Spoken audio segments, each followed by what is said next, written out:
Hi everyone, my name is Tano Trevino. Again, we do appreciate everybody showing up to this live session for a workshop on Qualtrics. Qualtrics is available to all TAMIU staff, and I thought it was important to share this information with you guys in case you want to use it. I do encourage you guys to use it, especially if you interact with students or any population that you can possibly have.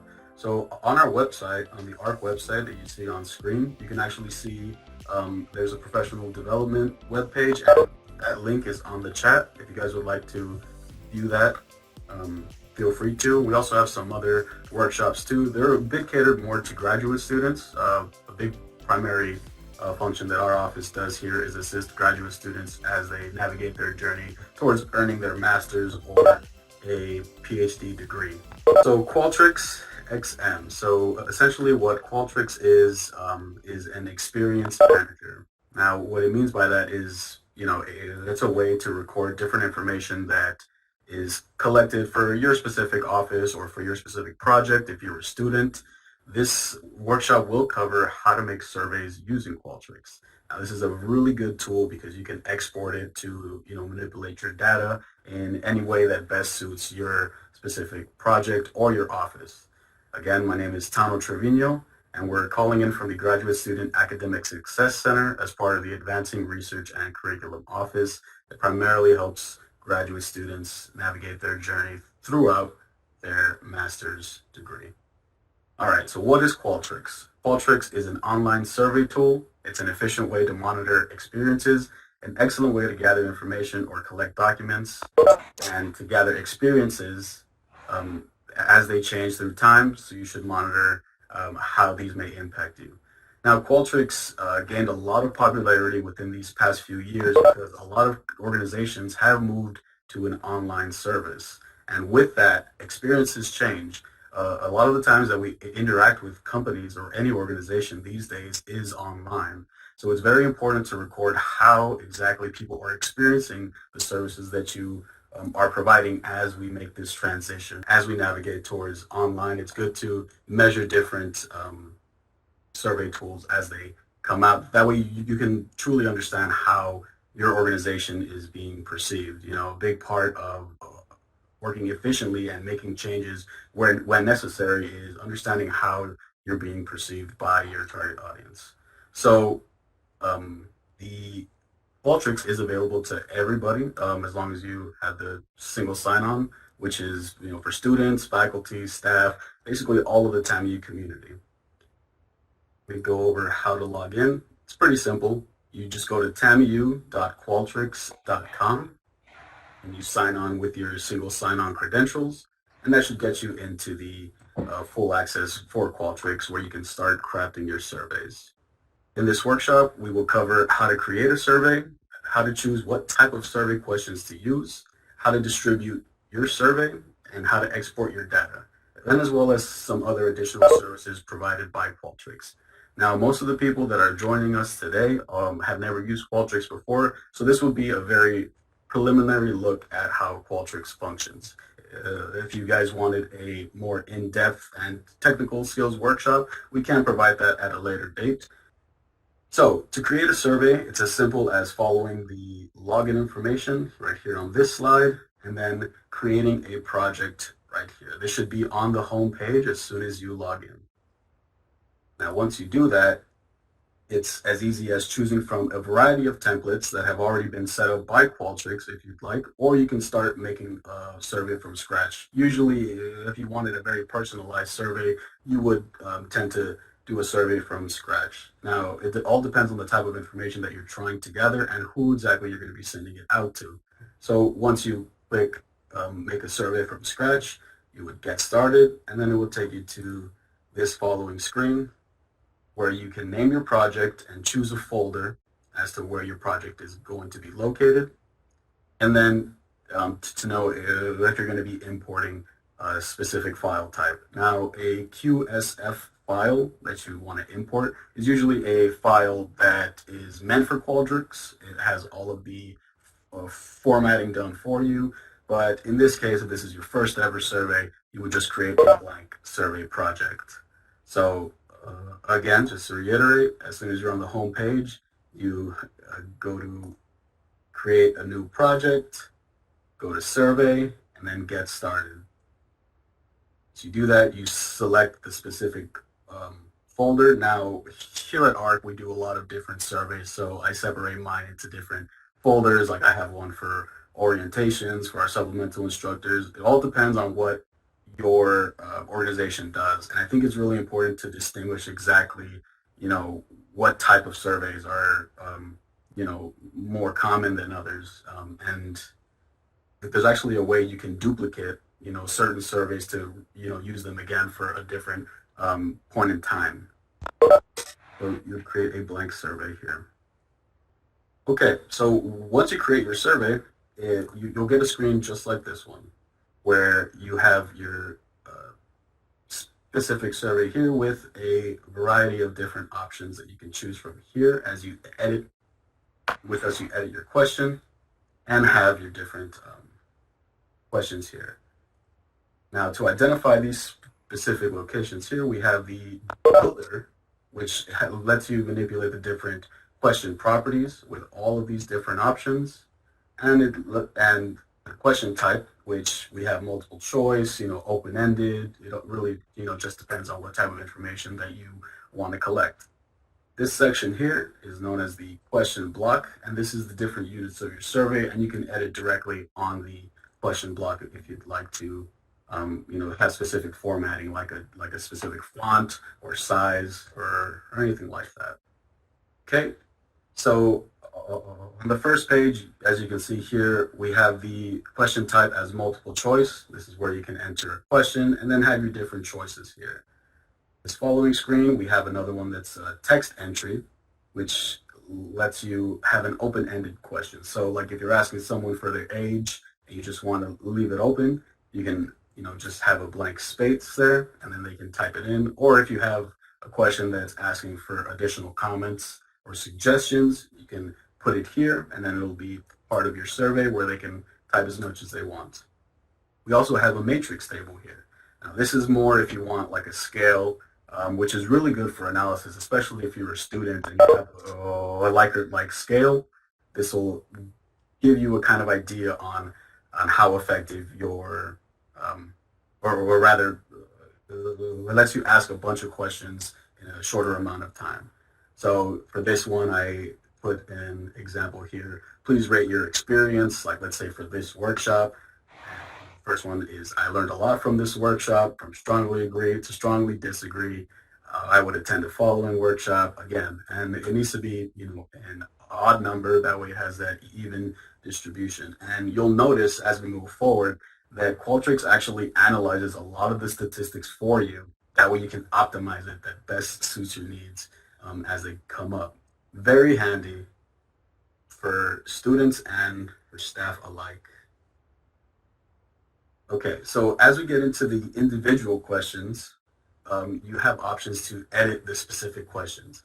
So in this one, as you can see, you can, when you select the question there, you can select on the rich content editor, which lets you change things like the format, font size, and more, just to improve your participant experience. And once you have your questions, you can actually preview what your questions look like on the back end. So you can customize it as much as you like, and it even has an HTML view if you are more comfortable with that. You can add images as well if you have an open-ended and want people to react to a certain image and provide feedback. You can add an image to your question. It's very customizable. There's actually a lot of organizations that use Qualtrics that's integrated with their services.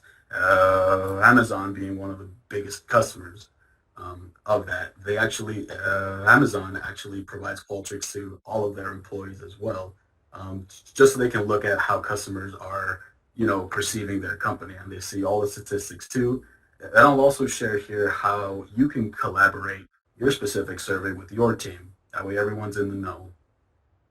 So if you have a few questions that in your survey that are very similar and you just need to make some minor changes, you can actually duplicate them by going to these three dots on the top of your question and copying it. And then it creates a copy of this one and you just make your specific, specific changes.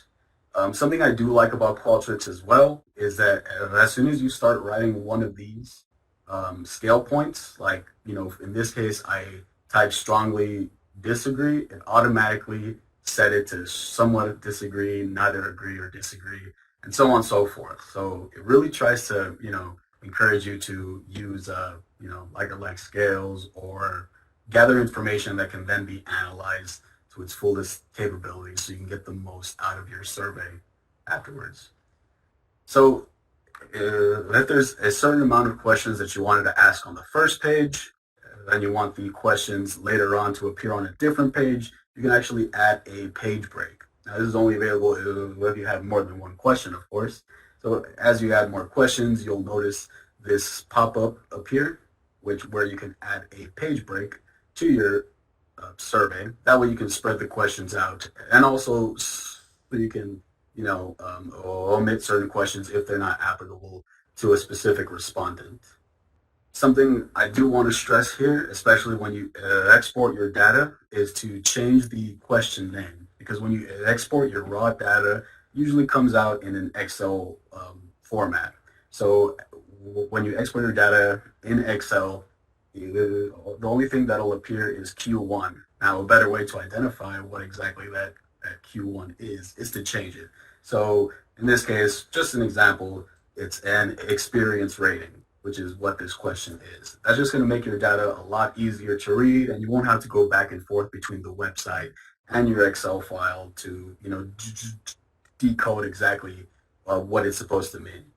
Now, again, I would like to say that Qualtrics does a really good job at analyzing the data for you. So if you're not a statistics expert, you can always, analyze it from the website itself and share it with your team. So once you're all set and you have your questions ready to go, you can preview it before publishing it. And you preview it just by, going to your survey and you have everything good. Preview, and then it shows you the desktop version and the mobile version. This will be on your same browser on a new tab. That way you can see if all your formatting matches up and to make sure it's accessible and that you're using the best settings possible for your survey. So once you have looked at it, you're good to go.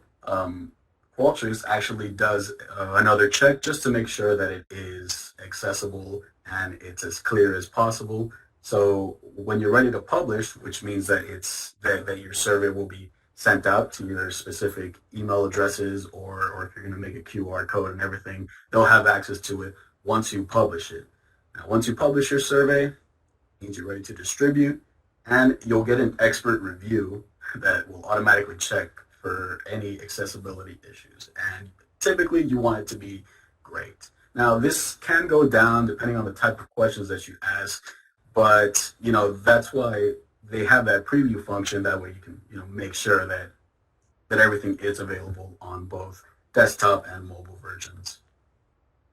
Once you're all set, you navigate away from the survey once it's published and you go to the distributions. Now here you can, like I said, distribute it via email, the web, which gives you an anonymous link that people can go ahead and click to be taken to your survey. Social also provides an anonymous link. That way you can post it on your social media or integrate it with it. That way they can answer your questions for you and it won't give any personal information.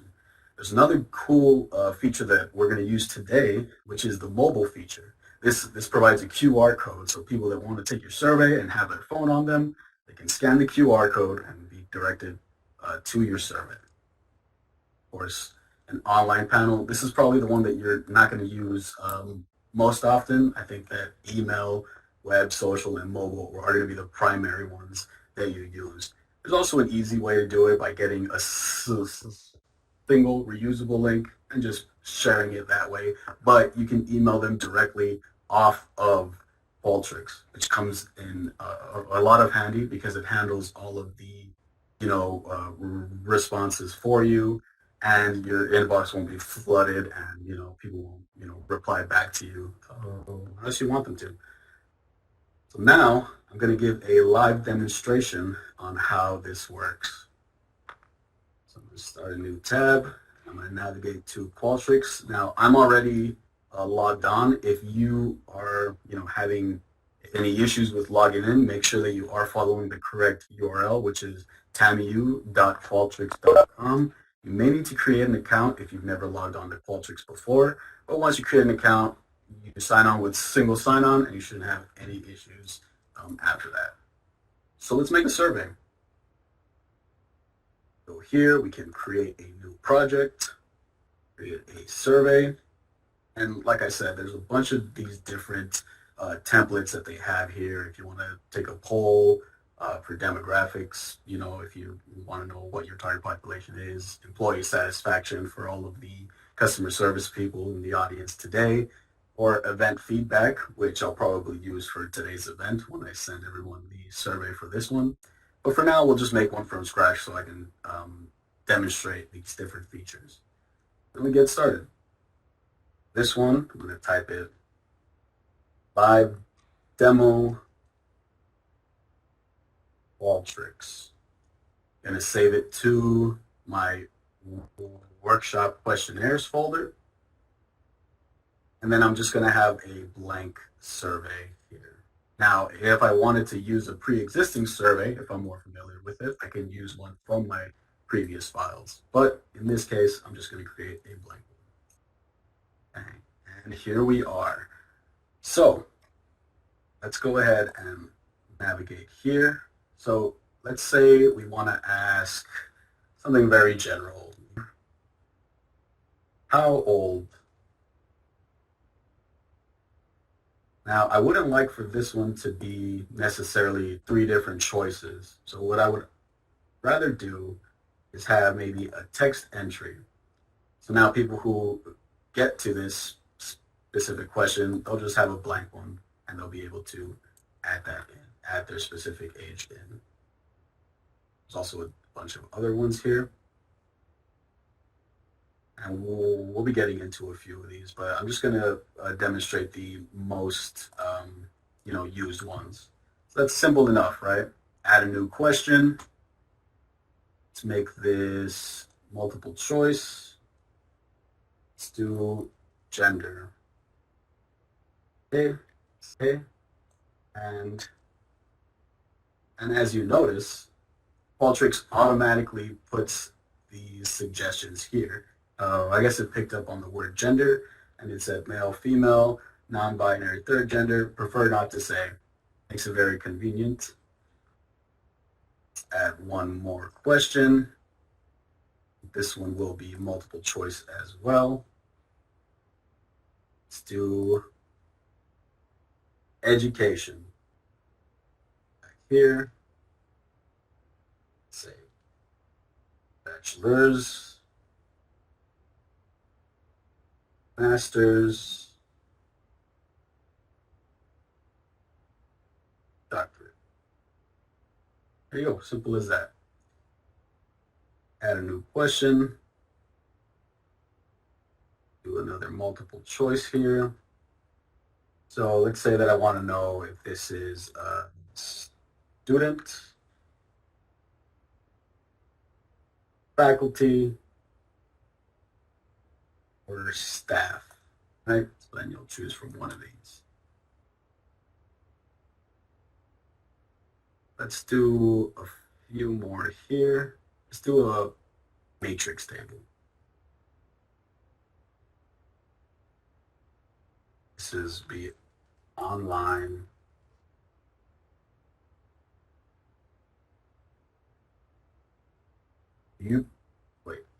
Let's do how likely are you to recommend online learning to others?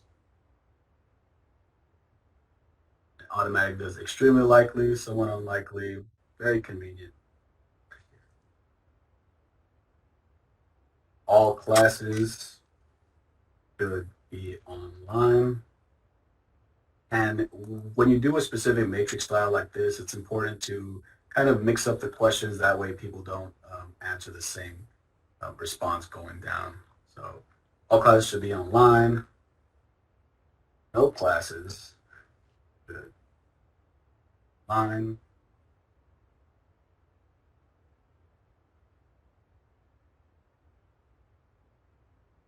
I enjoy a mixed online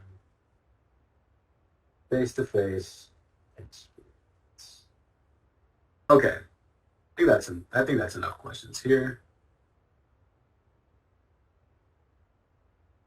From this, we can preview and see how it opens up another page, and this is how it'll look on the mobile as well as on a computer.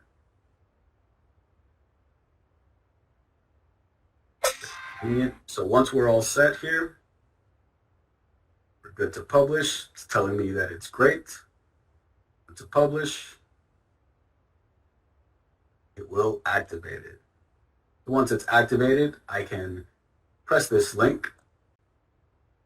Go ahead and copy that link and add it to the chat. But another good way to do it is to go to distributions, do QR code. So if any of you have your phone on you, feel free to scan this off of your phone and just answer these questions so we can play around with the data as we have it.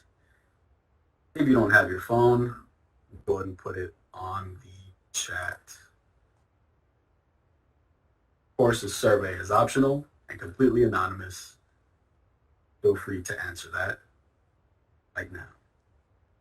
Might take a few minutes, but while you guys do that, you have a few more things on how to export your data. Okay, here's a really quick survey. So exporting your data, let's move forward here.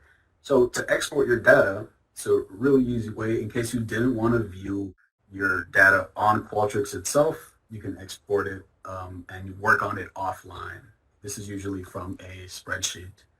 Oh wait, but sorry, before I mention anything else, there is also a way to collaborate with your team members, and I'll go ahead and show you guys that in another live demonstration shortly.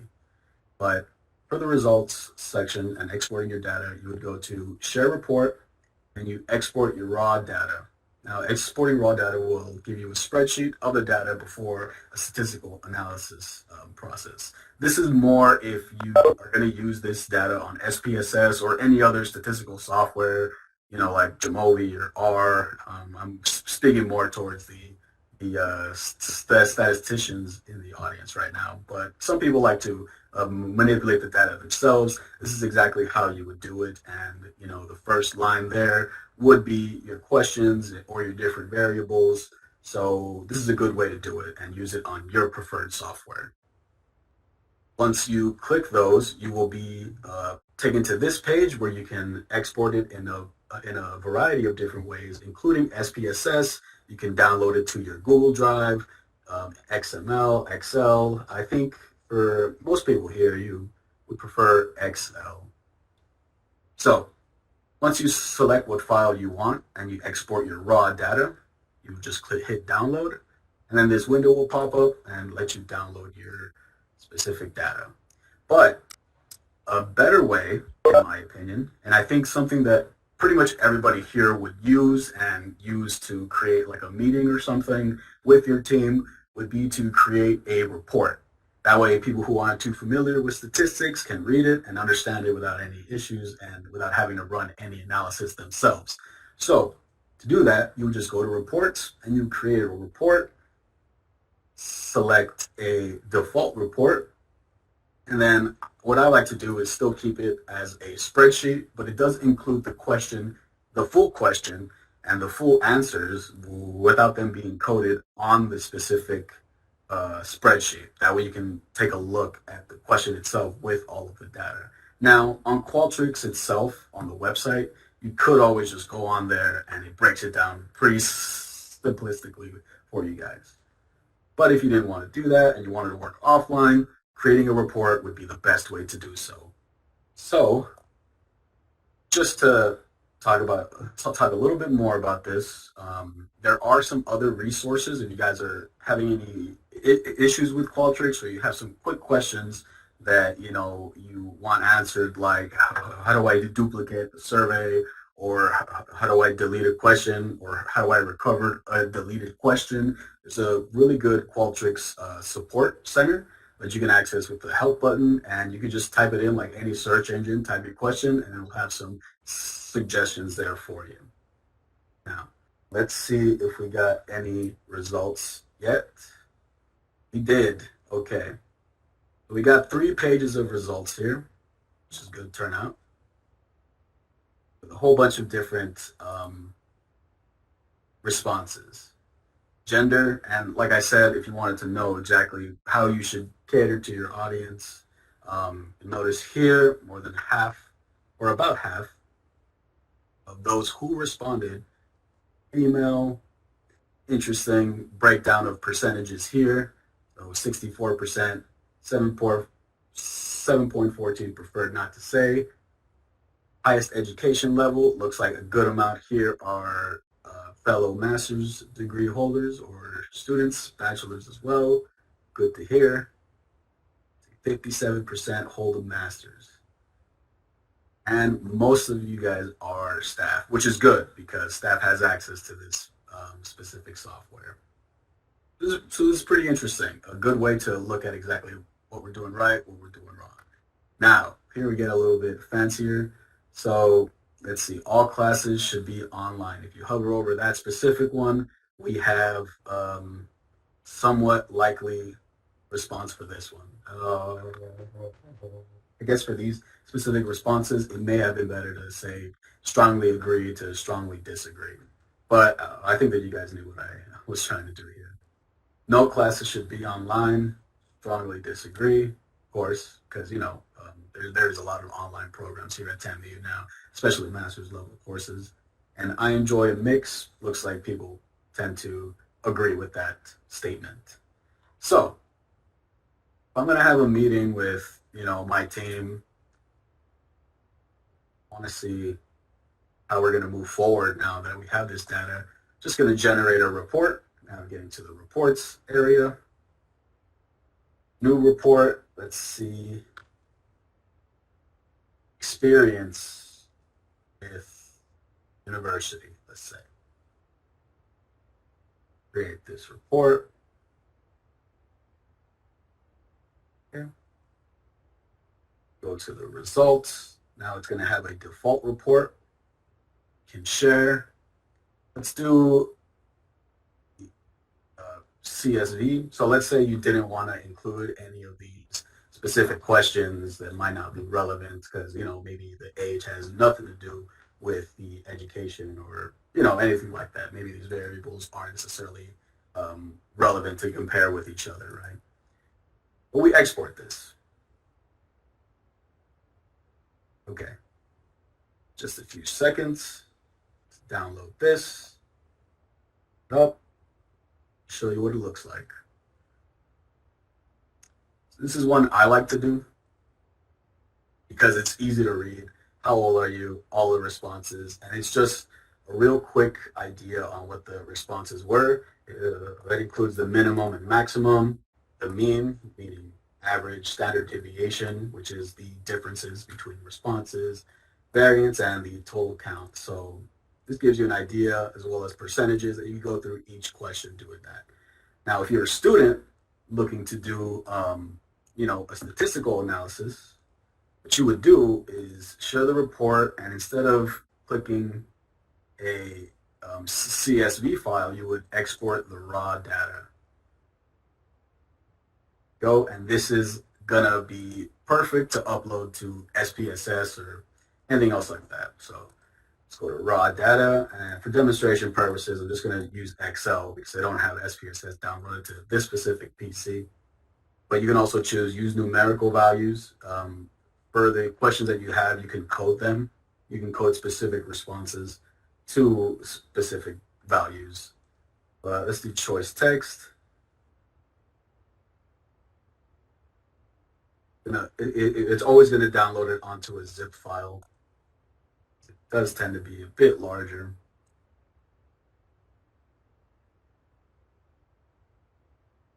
Let's open this up here.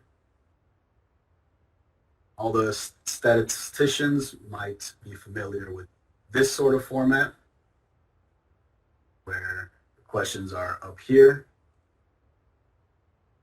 So the title, you see, this is why it was important to name the questions. That way you can have these here instead of Q1, Q2. So, you know, if you had chosen the numerical values, these somewhat likely or somewhat non-likely or anything like that, those would be coded into numbers. That way you can appropriately adjust the scale to it.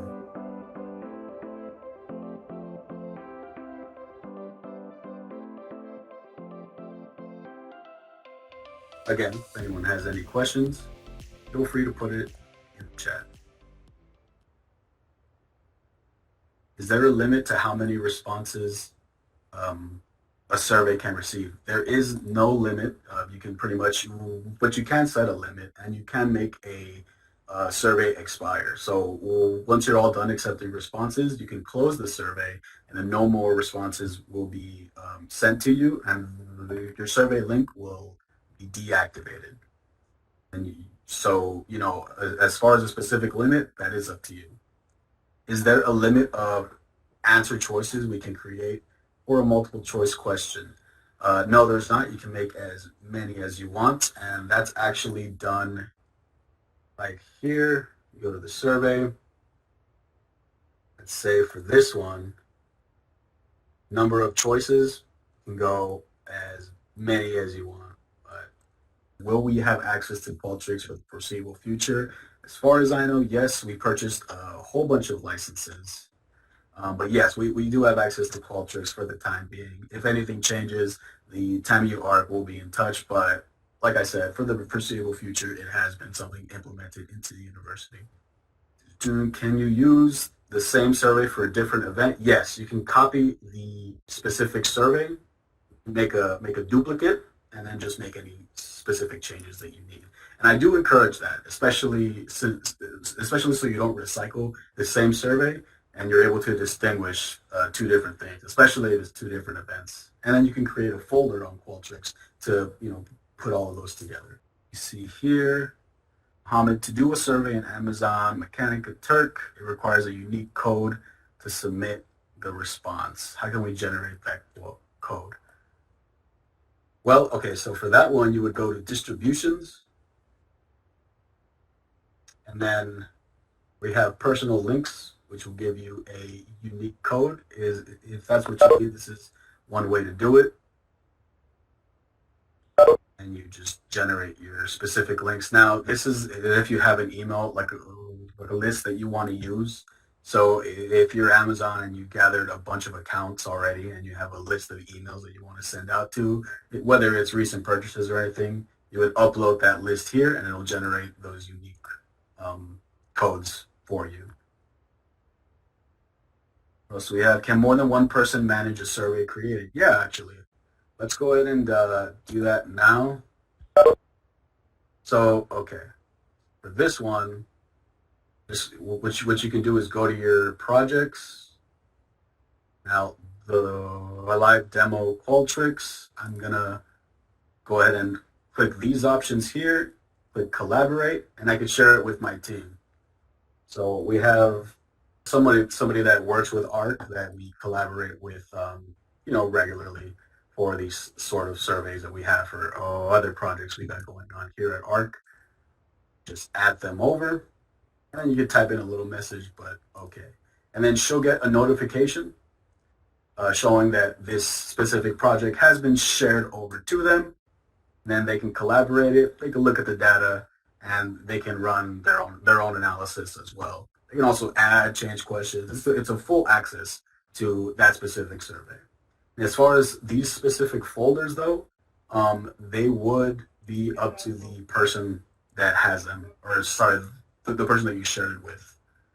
You know, these folders won't automatically generate with your team. Other than that, that's pretty much all that I have here for today's presentation. Like I said, if any issues come up, feel free to go to the support page. If that doesn't help you, you can always reach out to TAMIU ARC. We're located here at Pellegrino 203. You can call me at 956-326-2499 or email tamiuarc@tamiu.edu. And of course, there's going to be more workshops in the future. So if there's anything on our website that you see that you might like, feel free to register for it. Like I said, you can always feel free to reach me out afterwards. If not, that will do it. And we do hope to see you on any of our other workshops that we have for this spring. Thank you, everyone.